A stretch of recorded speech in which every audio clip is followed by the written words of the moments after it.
Peter sat in his small apartment, surrounded by travel books and his laptop, working on his latest blog post.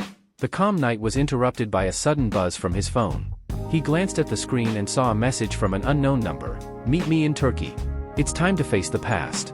Confused and intrigued, Peter stared at the cryptic message. He didn't recognize the sender, but something about it stirred a deep curiosity.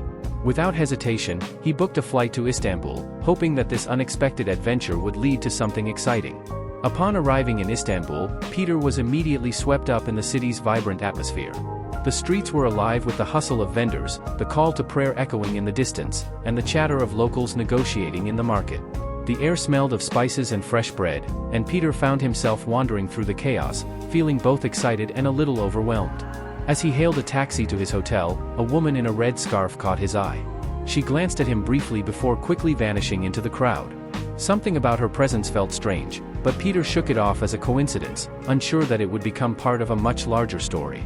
Settling into his hotel room, Peter began to process the mystery of the message. Why Turkey? Why now? He decided to explore the city, hoping to clear his mind.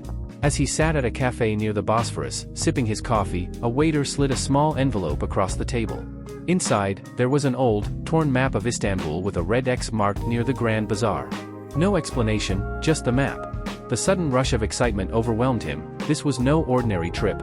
This was the beginning of something far bigger than he could have imagined. Following the map, Peter ventured into the Grand Bazaar, where the labyrinth of colors and sounds seemed to come alive. He eventually found himself in a dusty antique shop, hidden away in a corner. Inside, an old man handed him a key to a chest that seemed ancient. The chest opened to reveal not treasure, but old scrolls, relics, and a hidden trapdoor beneath the shop. The air grew tense as the ground suddenly trembled beneath his feet, and Peter realized that something much darker and far more dangerous awaited him. Before Peter could fully process the discovery, he heard footsteps behind him. He spun around to find several masked figures emerging from the shadows. Panic surged through him as he turned and sprinted through the narrow alleys of Istanbul. A chase ensued, adrenaline pumping through his veins as he leapt over crates, dodged market stalls, and finally dove into the cold river that cut through the city.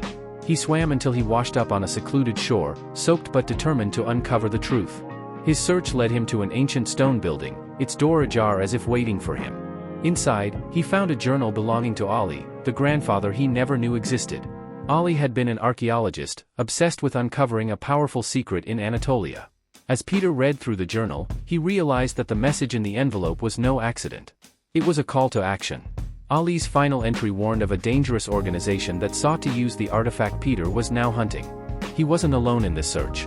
Just as the pieces of the puzzle were beginning to fit together, a woman emerged from the shadows, Layla, a descendant of Ali's partner. She explained that her family had been tasked with keeping the secret safe. The organization Peter had been running from was after not just treasure, but a power capable of reshaping history. Peter's discovery wasn't about wealth, it was about preventing a catastrophe. Their journey took them deep into the heart of Istanbul, to the Hagia Sophia, where the final clue lay hidden.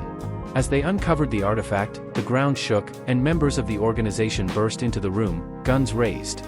A fierce confrontation broke out, echoing with tension and urgency. In a final, desperate move, Peter outwitted his pursuers, using the ancient halls to his advantage and narrowly escaping with the artifact.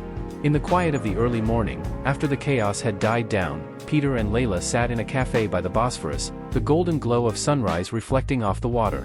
Peter stared out at the horizon, the artifact safely hidden away. He didn't fully understand the power it held, but he knew it was safe now. The journey had been more than just a quest for treasure, it had been a path to understanding his family's legacy, the hidden truths of his past, and the importance of protecting them. As he sipped his coffee, a sense of peace settled over him. The past had been faced, and the future, uncertain but full of possibility, awaited.